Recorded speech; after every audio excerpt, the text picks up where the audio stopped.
पाकिस्तान का LOC और जो इंटरनेशनल बॉर्डर है उस पर वो घूम रहा है देश की रक्षा। तो आज हम इस स्थिति में कि देश जो आज़ाद हुआ था, तो आज आप इस स्थिति में आप क्यों आए कि आज आप 60-70 साल के बाद देश आज फिर जो है एक ऐसे खतरनाक मुकाम पर पहुंच गया है कि आज इस देश में जिस व्यक्ति ने इस देश का टुकड़ा करवा दिया, मोहम्मद अली जिन्ना, आज उसके फोटो को रखने के लिए आज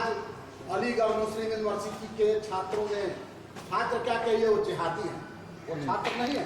वो जिहादी हैं। वो जिहादी शक्तियों का एक भयावह रूप है। इसलिए कि आपको पता होना चाहिए कि जिसको आप अलीगढ़ मुस्लिम विश्वविद्यालय कहते हैं वो पाकिस्तान का जनक है, वही कश्मीर समस्या का जनक है। आज हिंदुस्तान में जितना भी इनका सेकुलरिज्म के नाम पर इस्लामिक आतंकवाद और सांप्रदायिकता का जो भयावह चेहरा आप देख रहे हैं कि जिस मिट्टी में वो पल रहा है, जहाँ का अनाज खा रहा है, जिस मिट्टी की पूजा करनी चाहिए थी, जहाँ उसके पूर्वजों की लाशें पड़ी हुई हैं, वो एक देश कब्रिस्तान, आप हर शहर में चले जाइए, जितना भी प्राइम लैंड है, जितना भी जिस भूमि पर एक बड़ा भवन होना चाहिए था विद्यालय का, जिस भूमि पर जो है सो बच्चों के लिए पार्क होना चाहिए था, वहाँ पर आज कब्रिस्तान बना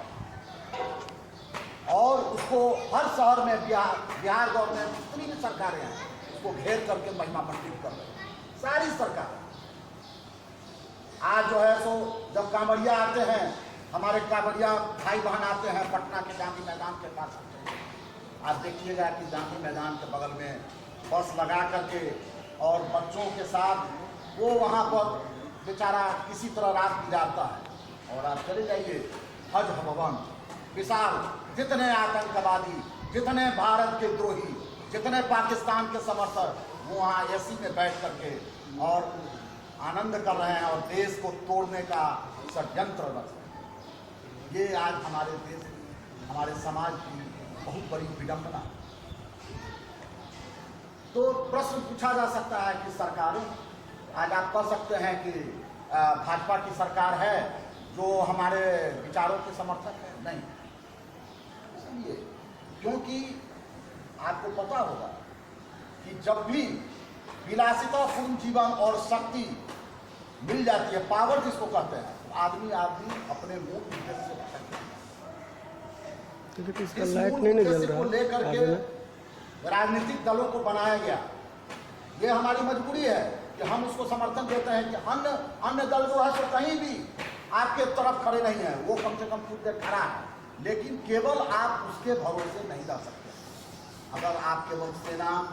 केवल जो है सो BSF, केवल ITBP के भरोसे रहेंगे तो भारत का वही हश्र होगा उस जमाने में हुआ था मुगलों के समय में। मुगलों के समय क्या था कि कुछ कौमें जो थी वही लड़ती थी और लोग अपना बगल में लड़ाई हो रहा है और लोग जो है सो अपना दैनिक दिनचर्या में लगे हुए हैं। तो आखिर उसका भी एक सीमा है, इसलिए कि आप मुसलमानों का इतिहास आप देख लीजिएगा, वो रक्त बीज की तरह, वो एक मरता है उसके जगह पर दूसरा खड़ा हो जाता है, दूसरा मरता है तीसरा खड़ा हो जाता है, तीसरा मरता है चौथा खड़ा हो जाता है। वो कहीं भी उसका अंत नहीं होता है। अभी हो रहा है ना कि इंडियन आर्मी 200 को मार दी, 200 को मार दी तो 400 तैयार, 400 को मार देगी तो 800 तैयार हो जाएगा। आप पृथ्वीराज चौहान का इतिहास पढ़िएगा, यही जो है पृथ्वीराज चौहान के समय हिंदुओं से गलती हुई, जिसका खामियाजा 1000 साल तक कि उस समय क्या हुआ कि सारी लड़ाई पृथ्वीराज चौहान के मस्तक पर चली गई और पृथ्वीराज चौहान से गलती क्या हो गई कि उन्होंने मापदंड दिखाते हुए आदर्शवाद का उन्होंने उस मोहम्मद घोरी का प्राणदान दे दिया,